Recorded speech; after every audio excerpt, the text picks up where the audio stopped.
A massive rift is developing between the two parties as North Melbourne and Fitzroy battle against time to have the merger pushed through. Last year, at a historic meeting in Hawthorn, the AFL and the clubs agreed on a package for any prospective merger.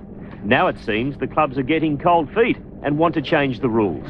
The two major sticking points are the player list and the salary cap. Under the proposed merger, the list will be increased from 42 to 50 players, while the cap will be raised by $400,000. But the clubs are frightened that will make the North-Fitzroy Kangaroos too strong. We do believe that strengthening of the team that's already on top of the ladder by additional players available to them on their list and a special allowance on the salary cap could create a super team that would be equal to at least 5 years of the draft process. If it's unacceptable to 13 clubs, then I wonder why they didn't say so 12 months ago. A two-thirds majority of the clubs must agree to the merger. Daphne believes he has the numbers to prevent it unless the concessions are watered down. Well, the indication from the number of clubs that I've spoken to do support the modification to the player rules as has been indicated to us, and so we would like to see those changed, to see the merged club have a list of 42 players and the salary cap that will apply to all existing clubs, so that the clubs could feel then comfortable in supporting the merger. Crunch time comes tomorrow night at 5 o'clock. The AFL believes all future mergers will be threatened if North and Fitzroy receive a knockback. If this doesn't go ahead with a club in trouble, it's going to be pretty difficult to get two other clubs together if they know that the clubs are going to put them through this sort of situation. And it's also going to be pretty difficult to get the support of members of the club. The clubs, though, have the final say. Would Daphne be upset if a no vote meant the death of Fitzroy? I don't think so. Coincidentally, two possible merger teammates throws the North Melbourne-Fitzroy merger into chaos. Footscray is suing over the loss of the Lions as a co-tenant at Whitten Oval. The Supreme Court bombshell comes on the eve of a crucial club directors meeting, which could sound the death knell for the merger. Footscray General Manager Dennis Gallimberti produced the writ that could send Fitzroy to the wall. It's against the Fitzroy Football Club, the AFL, North Melbourne and the administrator of the Fitzroy Football Club to recover monies owing to the Footscray Football Club. The move sparked an emergency meeting of North Melbourne directors. Will you be represented in court tomorrow? Oh, yes. You will be? Oh, yeah, sure. Have to be. The Lions board signed a 20-year agreement in 1994 to share the Whitten Oval with the Bulldogs. An amalgamation with North Melbourne would end the lease, and Footscray wants $1.3 million in return. I'm not prepared to discuss the matter any further whilst the proceedings are before the court. The writ has been lodged with the Supreme Court, and the first step in the legal process is expected to lead to a court injunction against the merger. That would endanger Friday's noon deadline. Late today, Ross Oakley refused to comment on whether the league's ultimatum could be extended in the wake of the legal challenge. But earlier he was adamant it was non-negotiable. But we've set a deadline. We can't let this go on. Fitzroy can't let it go on. If the AFL secretly harbours a desire for the Fitzroy-North merger to fall, Footscray's legal action on the Whitten Oval has given the league a loaded gun. If Footscray doesn't scuttle the merger, the other clubs have threatened they will. They've rebelled against a super team that will include 8 more players on the senior list, an extra $400,000 salary cap, and priority selection of Fitzroy's players. I'm not aware of anyone who would support the merger as it is, apart from, I guess, North Melbourne and Fitzroy. But it's understood a motion will be put at a special meeting tomorrow, excluding North Melbourne and Fitzroy from the vote. Mark Doran, 7 Nightly News. And North and Fitzroy are also facing a tense night at the Tribunal. Details ahead in sport as we cross line. Executive of North Melbourne with me. Greg, what's going on with the legal threat from Footscray? Well, mate, I can't really comment on that at this stage. We'll have to wait and see what occurs tomorrow. I can't make any comment. Is it in danger of scuttling the merger? Oh, definitely not. You don't think so? Not at all. One thing that definitely is then is the clubs. They're rebelling against the concession package. Will you compromise? Oh no, there'll be no compromise. We need everything going for us to make this merge work, and there'll be no compromise. These rules have been worked out in good faith, and we'll be sticking with them for sure. So you need 50 players on your list? We need all the rules on offer from the AFL. It's been on offer. It's been in place now for 12 months, and we need all these rules, and we're making no compromises, or there'll be no merge. And without player concession, there never will be a merge. So you're saying if the clubs won't cop 50 players, Fitzroy are gone? Well, I'm saying that's the case, yes. There'll be no compromise and there'll be no merge, and never will there be a merge without player concessions. Ross Oakley said that today. If this didn't get up, it would never get up. So you're saying that if this doesn't get up tomorrow, if the clubs don't change their mind, it's all over? Yeah, Ross is spot on there. Right. Greg's also said in his meeting that North Melbourne doesn't have a $1.8 million debt, as was reported in the press. So North is sort of hitting back a bit today, but it's definitely D-Day tomorrow. We'll really find out what's going on with this merger debate. Back to you. In sport, and there's more bad news tonight for the embattled Fitzroy Football Club. A standoff has developed between North Melbourne and other AFL clubs over player concessions. As well, a legal challenge now threatens to stop the merger. Footscray has issued $1 million writ against Fitzroy for breaking a 20-year deal to play at the Bulldogs' home ground. The ramifications are a possible court injunction that could scuttle the merger deal with North Melbourne. It's a Supreme Court writ, and it was issued today, and it'll be heard as soon as we can get the matter before the court. The move sparked an emergency meeting of North Melbourne directors. While that was going on, Richmond President Leon Daphne claimed a player concession package providing North-Fitzroy 8 more players, an extra $400,000 salary cap and free rein on the Fitzroy players could not be accepted. The North directors emerged from the meeting defiant. They won't budge on the player concessions. So if the other clubs don't accept a player list of 50 for North-Fitzroy next season, they'll be voting Fitzroy out of existence. There will be no merge without the player rules. There will never be a merge without some assistance from player rules. The Lions' fate will be decided tomorrow. Tonight, it does not look good. Mark Doran, 7 Nightly News. Well, there was some good news for North Melbourne and Fitzroy fans tonight. North star Wayne Schwass and the Lions skipper Brad Boyd have both been cleared of charges at the AFL Tribunal. The Roos called in a neurosurgeon to give evidence. Wayne Schwass walked straight into the tribunal room and pleaded not guilty to the charge of biting Fremantle's James Clement, despite what appeared to be damning video evidence. Umpire Chris Mitchell told the tribunal he believed the bite was deliberate, but North produced the Freo doctor's report that confirmed there were never any marks or blemishes on Clement's arm. Then, in a surprise move, the Roos called in a neurosurgeon who explained how Schwass had simply clenched his teeth and unintentionally caught the hair on the docker's arm. The tribunal agreed there was no deliberate bite, clearing the North wingman. You know, to have 4 and 5-year-old kids walking up to you, calling you a biter. I know, pretty Jobu sort of thing, but it doesn't sort of sit well with me, so I'm just glad it's over and glad to be back. Fitzroy's Brad Boyd was also cleared of a charge of making an obscene gesture at an umpire.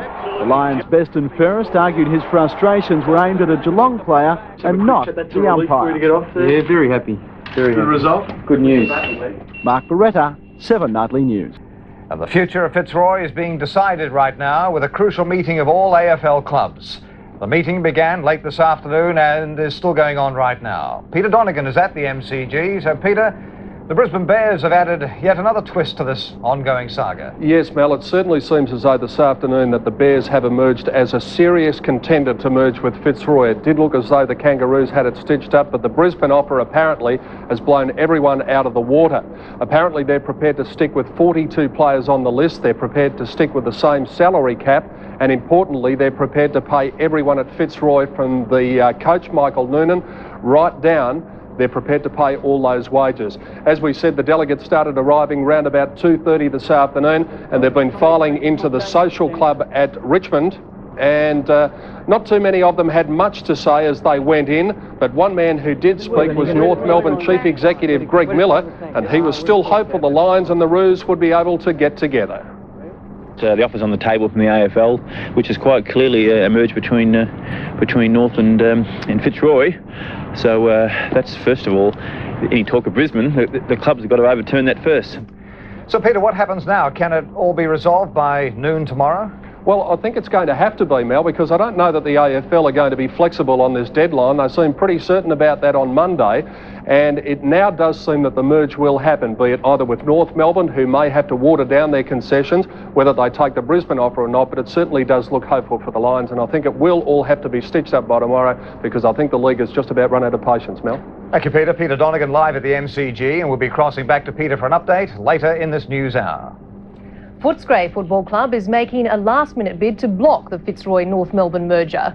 Footscray wants a Supreme Court restraint against the deal on the grounds it breaks the co-tenancy agreement with Fitzroy at the Whitten Oval.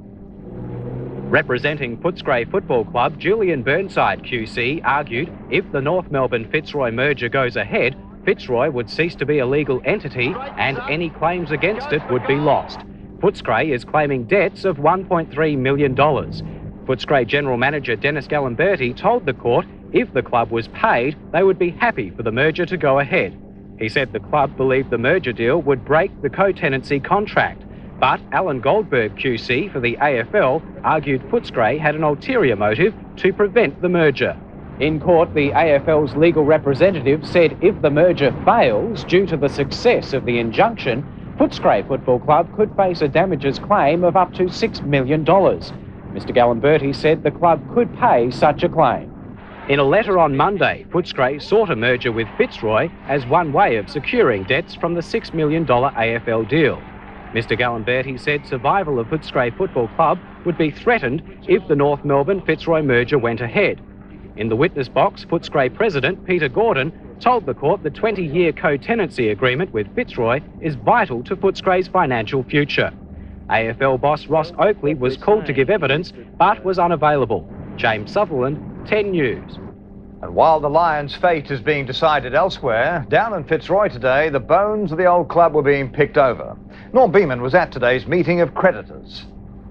The venue, the one-time headquarters of the Fitzroy community. Those there to pick over the bones of the 113-year-old local footy club were varied. Black-suited gentlemen from the legal, financial and business fraternities. The odd player and official, and even someone sporting insignia of the possible new partners. But most importantly, there were the long-time supporters. Sad about it all, but it's inevitable. I think football, like everything else, is subject to the whims and fads of the capitalist system. Kevin Glover went to his first Fitzroy game in 1929. Today, as he accepted the inevitability of the Roy's fate, he was in two minds over the money he'd invested with his club. If you had a choice, would you rather your money or survival of Fitzroy? My answer to that is both. The man who headed up the Fitzroy coterie and was a major shareholder in the ill-fated club said he'd prefer not to be seeking his money back. Money's not an issue with me. It was a donation because I love the club and it was a donation. So you'd be quite happy if your money stayed where it was? Exactly right. And yet another creditor was a man who tried in vain to keep South Melbourne at South and was now watching the demise of his second league club. It's a very sad day, but unfortunately, but it's come to this. But however, we're going to keep all the memorabilia and the heritage, not like the other clubs that have left Melbourne. The creditors' meeting was brief and inconclusive, with Administrator Michael Brennan emerging saying all proposals were dependent on a possible merger. But they provide that the players and the employees will be paid in full, there'll be an accommodation with Nauru, and hopefully there'll be a dividend for the unsecured creditors.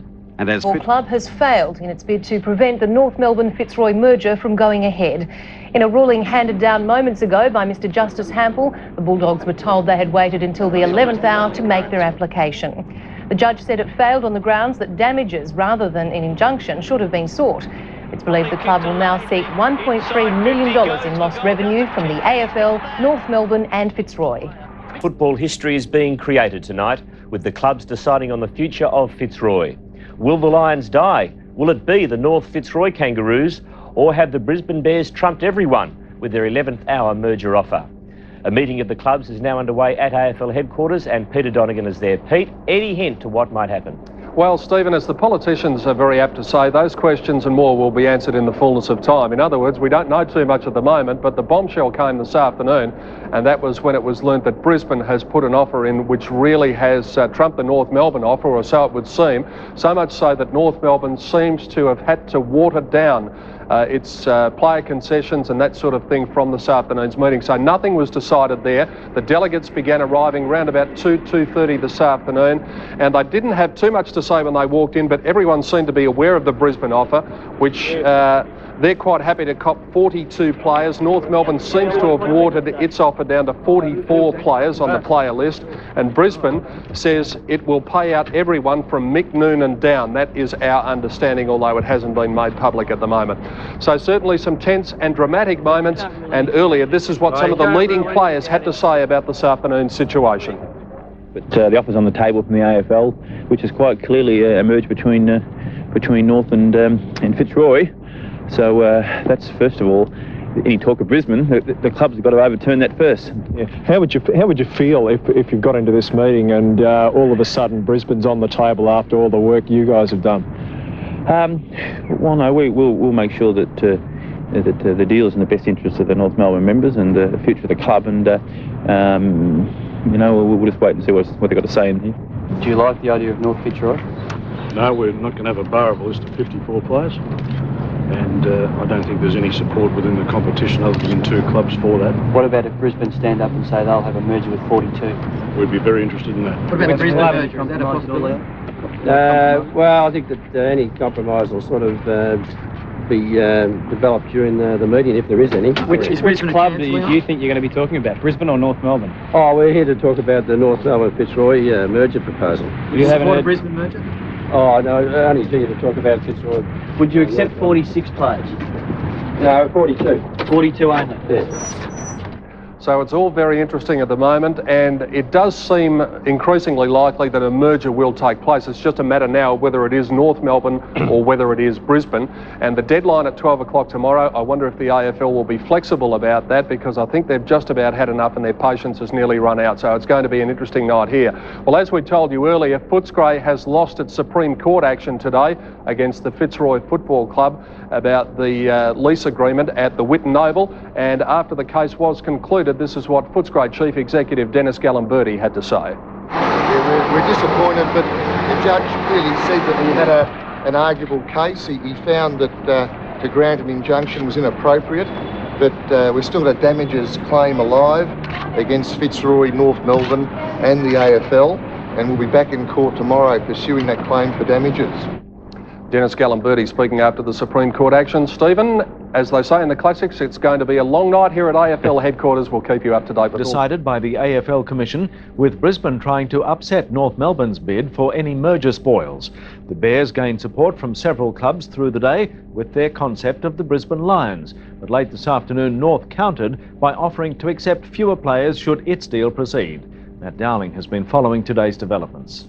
As league delegates arrived for this afternoon's informal meeting at Punt Road, it was clear Brisbane's last-minute merger push had caught them off guard. Oh, we're here to talk about the North Melbourne-Fitzroy merger proposal. But in contrast to the North Melbourne-Fitzroy union, the Bears' bid is gathering support. Would it be a good merger, a Brisbane-Fitzroy one? Something that should have happened 10 years ago. Lions administrator Michael Brennan wouldn't confirm if Brisbane was a contender, while AFL boss Ross Oakley declined to comment, as did Fitzroy president Dyson Hore-Lacy. The delegates met for 2 hours to consider both proposals, but when they emerged, Bears president Noel Gordon gave nothing away. There's no outcome at this particular point of time. It's left to the 5 o'clock meeting. So we'll see what happens. We've talked about lots of things in there, but I'm not going to make any further comment until after the 5 o'clock meeting. Thank you. Geelong's Greg Durham, however, says the Brisbane offer was put on the table. It's also understood North Melbourne compromised on the contentious issue of playing lists for a merged team, offering to reduce it from 50 to 44. The delegates then made their way to AFL House for tonight's meeting with the Commission, when the fate of Fitzroy will probably be decided. Both merger proposals need the support of at least 6 clubs to succeed. Well, this is the room where Ross Oakley will make his announcement later tonight, and already it seems like we're in for another long evening here at AFL headquarters. The feeling here at the moment is that Brisbane could have the numbers to topple North Melbourne. Both clubs at the moment are involved in something of a bidding war regarding player lists. We'll bring you more information as it comes to hand. For now, Peter, it's back to you in the studio. Good, thanks, Matt. Meanwhile, on the legal front, Footscray has failed to prevent a merger from going ahead, but the Bulldogs vowed to resume their fight tomorrow. Footscray had instigated Supreme Court action over fears that a North Melbourne-Fitzroy union would result in a broken lease agreement at the Whitten Oval. Tony Jones with more. Footscray was seeking damages of $1.3 million, arguing that Fitzroy still has 17 years of a 20-year lease to fulfil. Bulldogs general manager Dennis Gallimberti revealed that as late as last Monday, his club sought a merger with Fitzroy, arguing it was a move to secure outstanding debts. Justice Hampel ruled against Footscray, but said the club could seek damages at a later date, and the Bulldogs will waste little time. We've still got a damages claim alive against Fitzroy, North Melbourne and the AFL, and we'll be back in court tomorrow pursuing that claim for damages. Among those sitting in on the hearing, millionaire businessman Bernie Ahern, the so-called White Knight of 3 years ago who bailed the club out to the tune of $750,000. So you were never tempted to help out again? No. And while Footscray fought for in excess of $1 million here at the Supreme Court, other creditors gathered at the Fitzroy Town Hall.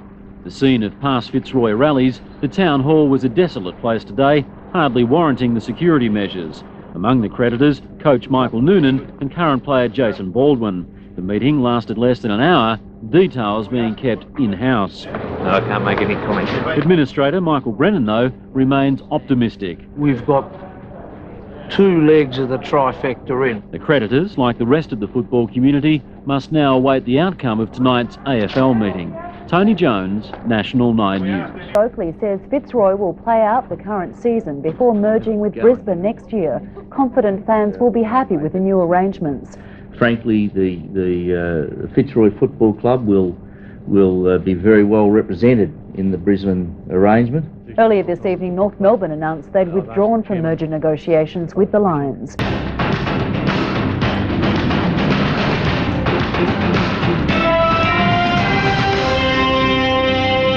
Hitting this news hour, the agony and the ecstasy after the birth of the Brisbane Lions. The chocolate cast days of the Fitzroy Football Club officially began today as the football world adjusted to the surprise merger with the Brisbane Bears.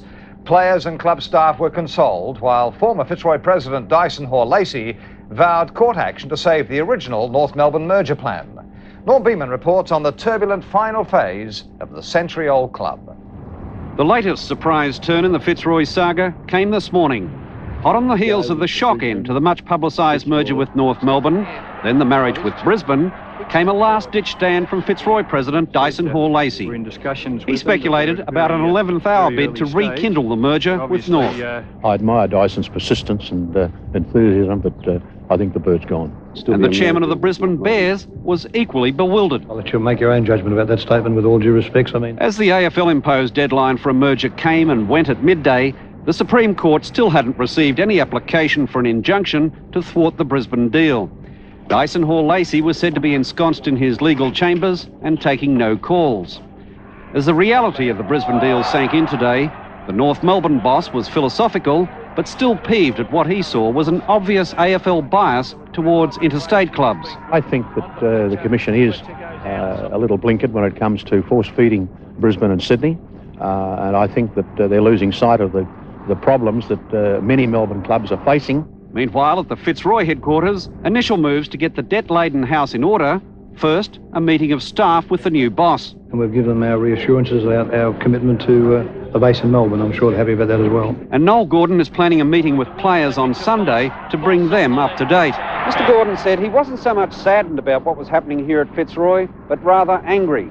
And he stressed that Dyson Hore-Lacy, the club president, no longer had any say about the future of the club or its players. But the chairman dismissed any possibility of the Bears determining the final hours of the Roy's on-field performance. We've spoken to a number of ex-Fitzroy players who will take an executive role as advisors to the end of the season. The players were happy today to see the end to the uncertainty surrounding the future of the club, but still contemplating the future of the coach, Mick Noonan. Yeah, he's had a pretty big input with me, but that's his decision, and I'm sure he'll do what's best for him and for the players. I'd like him to stay, obviously. It's a situation that we would welcome, but Mike will make his own decisions and let you know. Norm Beeman, 10 News. There have been mixed reactions from traditional Fitzroy supporters to the Brisbane deal. Most are resigned to the fact that without the merger, the Lions would cease to exist. The impact of the Brisbane-Fitzroy merger is still sinking in at the club rooms. Player liaison officer Glenn Levins says it's more of a takeover than a merger. Down the track in 7 years' time, they lose virtually the whole identity. Players will be older then anyway, so they change the jumper. The players will no longer be Fitzroy players anymore, they'll just be Brisbane players. Mr. Levins' great-grandfather Dan Robertson played for the club in 1884. The Lions' rich history, trophies and other memorabilia will be preserved in Melbourne. Money is being raised to create a Hall of Fame at the club. It's probably more important now that we celebrate it and sort of glorify it as much as we can, so that the past players are never ever forgotten, and the contribution that even Fitzroy have made to football in general that isn't forgotten. At the club rooms, there's been a rush on Lions merchandise with shelves nearly bare.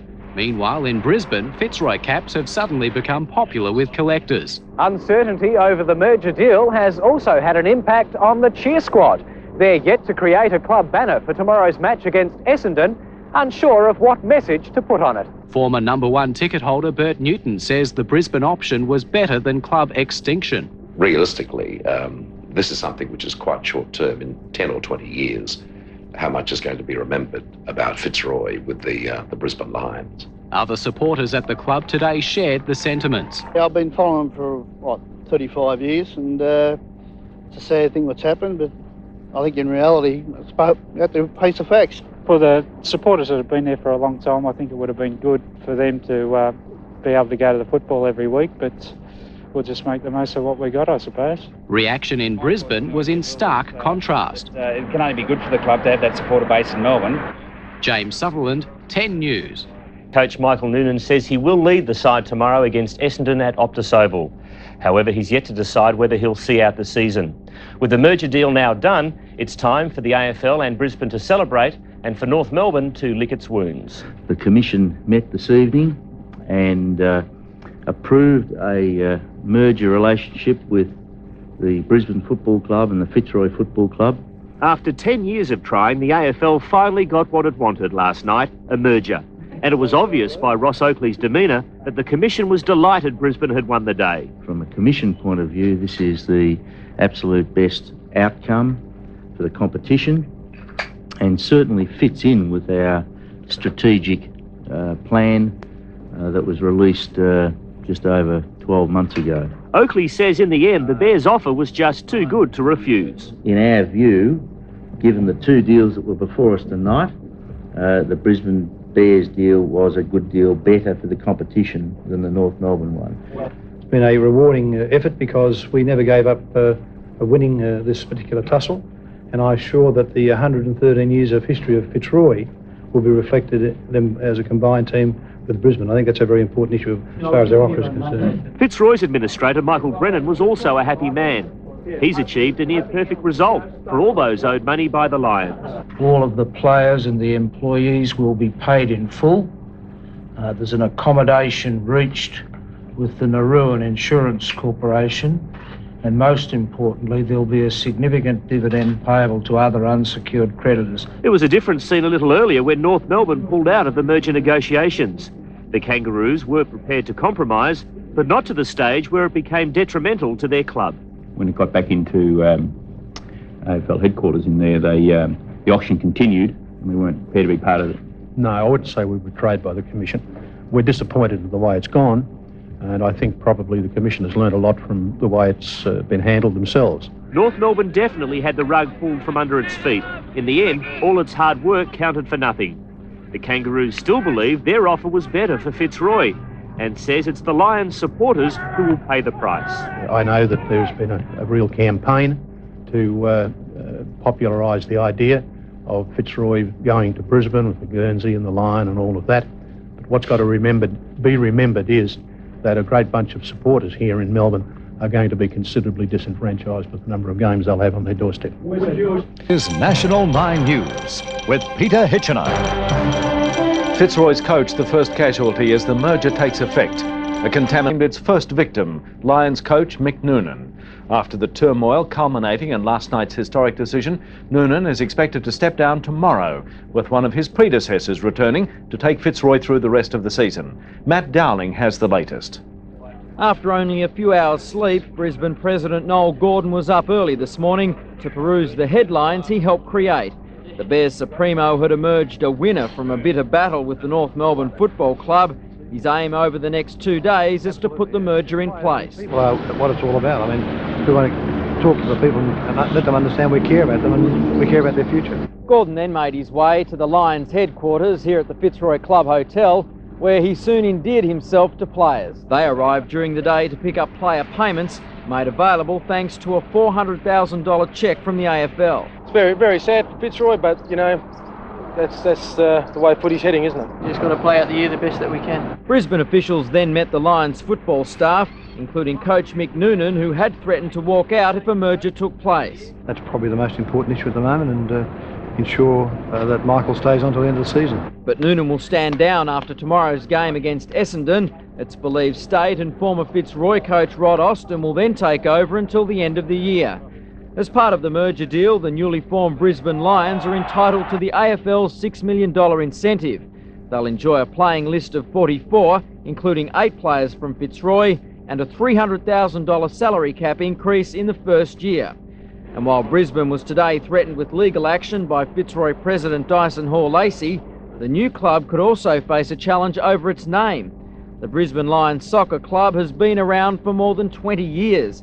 News of an Aussie Rules namesake has left them dumbfounded. No one's bothered to contact us at all, and they obviously know there's a soccer club called Brisbane Lions. Amid all the threats, though, the festivities are continuing unabated, and for good reason. After humble beginnings, the Bears are entrenched in the top 8. As the Brisbane Lions, they could become an AFL superpower. Matt Dowling, National 9 News. Tradition will be lost. Others are happy to see the Lions survive, even if it is under the Brisbane banner. We are the boys from Fitzroy. 6-year-old David Robinson has lost the love of his life. He's a Fitzroy fanatic, his bedroom a shrine to the club. I just kept on crying and crying. Others expressed their grief by wearing black armbands. Some were just plain angry. I think it's the most disgraceful bit of conspiracy that's ever taken place in the history of sport. There was a last gasp rush for Lions merchandise as players arrived for talks facing an uncertain future. It's very sad for Fitzroy, but, you know, that's the way footy's heading, isn't it? Uncertainty also for cheer squad members. Like with Brisbane, it's always on TV. It's not like actually going to the game and seeing them live. And in Brisbane, former Fitzroy Best and Fairest winner and now Bear, Alistair Lynch, is looking forward to being a Lion again. And here at the club's original home, the Brunswick Street Oval, the Fitzroy Football Club has been nothing but a memory for many years. In fact, tomorrow they'll be playing soccer on this ground. The historic Fitzroy stand, almost as old as the club, nowadays a home for pigeons and a target for arsonists. For many who can remember Fitzroy's Brunswick Street glory days, last night's weekly teams function became a wake.